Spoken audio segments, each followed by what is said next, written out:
We have the new moon in Taurus tomorrow. Let's pull some tarot about it. The energy that this month has given me, like building up to this new moon, has been like to me, like soft solar eclipse / lunar eclipse, or like eclipse season, because like the eclipse season was all about purging and cleansing and releasing the past.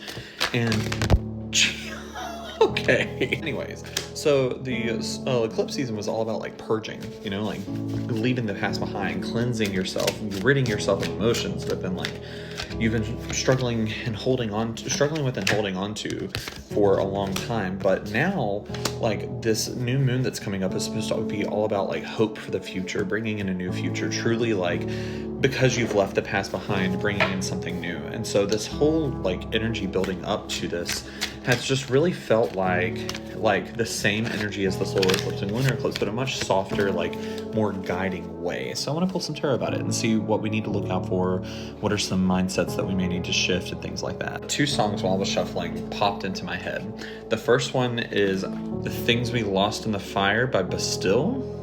It's like, these are the things we lost in the fire, fire, fire. That song.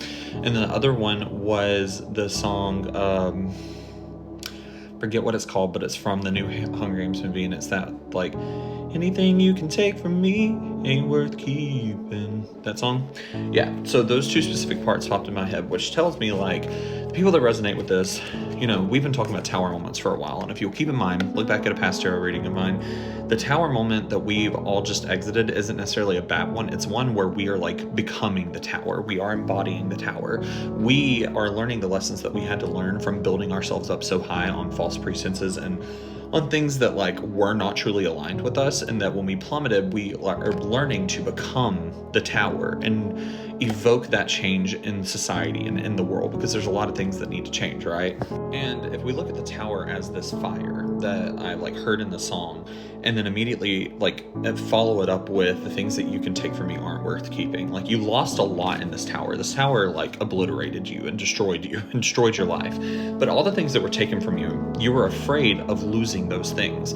But then once you lost them, it was no longer scary. It was no longer like you no longer feared losing them, because then you lost them, you know?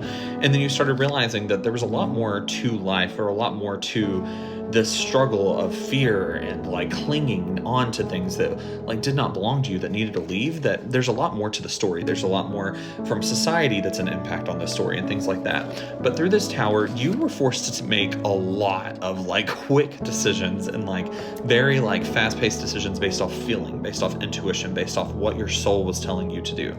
And whatever decision you made really set you up, because the universe has been paying attention and noticed that you were in this space, and obviously it put you in this space a little bit because you were ready, but also there were some things that like you needed to let go of before you could fully be ready. And so as you were making these decisions and like making these choices and things like that, you were setting yourself up to be in the space that you're in now. Like, there's been a bunch of little tests, and I feel like small decisions that you felt like were quick, like just, you know, like short term or like on the dime last minute decisions that you've made over the past like 3 months, I'd say.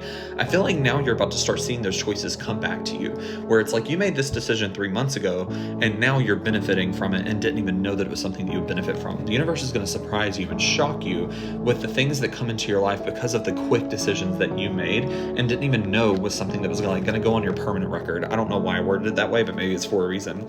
And these things are going to bring a lot of fortune to your life to make up for the misfortune, but it's going to be real fortune. It's not going to be some big bright new thing. Like, you're not going to get like you might get a brand new car, I don't know, but it's not like you're going on a game show where you're going to win like a brand new car or an all-time cruise. But it's just going to be little things from the universe where it's like you got all this shit that was keeping you from having a stable life out of the way. Good. Now I'm going to give you things that will help you have a stable life. It's like giving you things to help you find peace and contentment. Maybe not like excitement or like, you know, like extravagant big emotions or celebration, but it's like calm, like finally this is over and I can just sit and have some peace and quiet. And we finally have made it to the star. That's what's happening right now, is like we've been strengthened by all the bullshit that we've been through, and now we've made it to the star. The star comes immediately after the tower in the tarot deck, which is like the rising from the ashes, the phoenix being born, if that makes sense. Through this process, you've had to learn how to be unguarded. Like, you've had to let your defenses down because you built up all these walls and all this extravagant like armor and like fortresses and things like that, because you were afraid that you could not handle the negative things that would come to you. But all of these like fortresses, they've been being destroyed, completely like plowed down, to the point where it's like you're at the, like you had to come to the decision where it's like, I've either just got to let these defenses down, or they're going to get plummeted. Like they're going to get literally plowed down themselves, you know, or like something is going to come along and destroy them. And so you had to start learning how to let your guard down.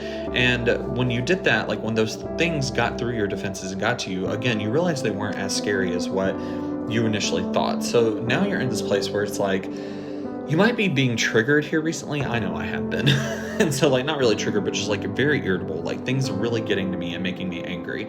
And I don't really struggle with anger the same way that I used to. And so now that I've let these defenses down and everything, it's like, I'm the one feeling the emotions. But because I'm the one feeling the emotions, I finally get to prove to myself that I can handle it, you know? And that's sort of what this is right now. It's like, you've let down these, like let down your guard, and now you're actually fully feeling your emotions. And because of you letting down your guards and being open to feeling and being receptive to feeling, the universe is finally like giving you all the things that you asked for, but in the right way. The way that you wanted it would have not had you feeling content. It would have added more work to your plate than what I think you realize. And so now the universe is bringing you all the things that you wished for, all the stability that you wished for, all of these wishes that you've made over the past little bit. The universe is granting them, but in a very beautiful way that is truly aligned with you. And I feel like as these wishes start to be granted and get to check off the list, you're going to really realize like, wow, okay, I'm so glad that past thing did not work out.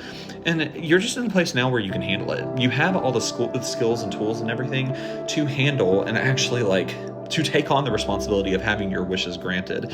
And overall, like everything is spinning in your direction. The world is going around. Things are coming full circle. Things that you, like situations that blew up and have no end to them, like they're finally going to start closing off and you're going to get some closure for them. But it's going to be in a much more beautiful way now that it's happening, rather than if it would have happened when you very first like experienced it and wanted the closure then. The universe really made you like test what you know. The rules that you wrote in your head saying, I know this, I know that, I know this, I know that. The universe was like, do you? Do you really? And you realize some of the things you had to unlearn, and then some of the things you got to solidify that you knew them, and maybe even knew them in a new way. Because you're finally detached from this whole like, I know this, I know that, I know everything. Like, because you're detached from that mentality, the universe is finally allowing you to like enter a space of peace and a space of happiness. And like, you're really about to enter a place where you're learning to truly fall back in love with life and fall back in love with the journey. And because you are sitting in this love and falling back in love with life and falling back in love with the journey, you're about to usher in a love, like a romantic love, or at least just like an abundance of love, of all types of love that you don't have to fight for or steal from or steal for or steal to get or work extra hard to get, or like you're about to allow yourself to be loved unconditionally without having to work for it. And this is just going to bring a lot of passion, a lot of young passion though to your life, like where you finally get to feel like a kid again, you know? And it's because you have finally released this. And I feel like you have went through a lot here recently where you may have felt like aged, or like, you know, the world really like put a lot of years on you just in the past year, but you're finally about to feel that like release and all of that go, because it did build wisdom, but now you're allowed to release knowledge so that you can just live in wisdom and live in like true love. You may feel kind of like you're in a stagnant space where like things are really standing still, and trust me, it's not. Like things are moving, you're just not seeing them right now, because what's more important is you checking in with yourself and feeling things out yourself. There are a lot of things that aren't even working in the background. They're working right in front of your face, like right under your nose. You're just not noticing them right now, and that's okay. There's nothing you really need to do or change about that. This is just a little confirmation that like, hey, things are working out, things are moving along. Just be patient, take a minute to breathe and rest. And finally, for this new moon, make sure that you are focusing on sitting in love. Even if it's love for someone that you left in the past, just detach them from that love and just focus on the love itself. The universe is about to give you a wild card that you're going to get to throw in and play, and you'll get to see what that is in probably the next week or so. So just remain positive and sit in love and radiate love and make your decisions in love. That is all I got. If you'd like to book a reading with me, go to my Etsy store, Mage Farms. Bye.